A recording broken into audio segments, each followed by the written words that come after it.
Good day and welcome to another episode of your Money Moment. I'm your host, Mauritz Oberholzer, and today I will build on last week's episode and we will still talk about the two-pot system, seeing that it's been implemented at the beginning of September, and I think that's the thing that's bothering most people and it's the thing that I get most questions on. So what I'll do today is I'll answer some frequently asked questions. So the first one is, what will happen when you retire after the two-pot retirement system is implemented? So at retirement you will have access to three different components. The vested component, you can access pre the 1 September rules. You'll have the savings component, the portion that a member can take up to 100% cash or annuitize, and then you'll have the retirement component. 100% of the capital in the retirement pot must be used to purchase a post-retirement product like a living annuity or life annuity. So the next one, which members will be excluded from the two-pot retirement system?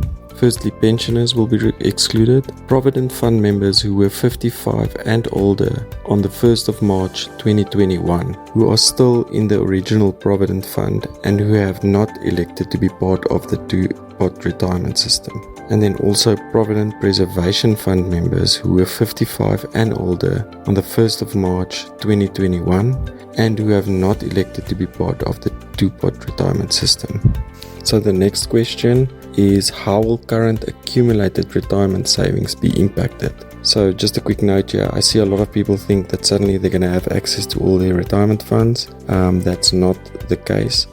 A member's current accumulated retirement savings, less the once-off seed capital of the 10% or capped at 30,000 Rand, will form part of the new vested component. A member's current rights of access to these benefits and the manner in which these benefits are taxed will carry through into the new system. So in simple terms, whatever you've saved up before 1 September will carry on with its same rules, but no new contributions after 1st of September 2024 will flow into that portion. It will then form part of the new two-pot system, where 1/3 will go into a savings pot and then the other 2/3 will go into the retirement pot. So another question is, will the member have the option to direct their AVCs or additional voluntary contributions to the savings component? So members will not be able to direct 100% of their additional voluntary contributions to the savings component after 1st of September 2024.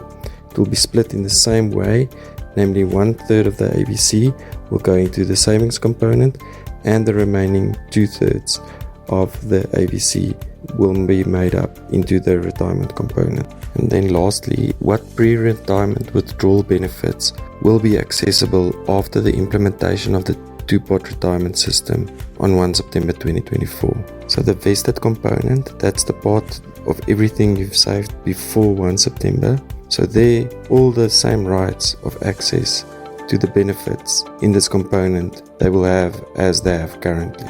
Then after 1 September, you'll have the savings component, where members will have access to benefits in this component in cash at any time prior to retirement. But such pre-retirement withdrawals will be allowed only once per year. The minimum amount that can be taken as a cash savings withdrawal benefit is 2,000 Rand before charges and transaction costs are deducted. The cash savings withdrawal benefit will be taxed at your marginal tax rate, meaning in simple terms, that'll be the same tax rate that you are currently paying on your monthly salary, which can obviously go up to the max 45%. And then lastly, we've got the retirement component post 1 September. These benefits in this component must be preserved until retirement, and no withdrawals will be allowed from this component before retirement, except under very exceptional circumstances.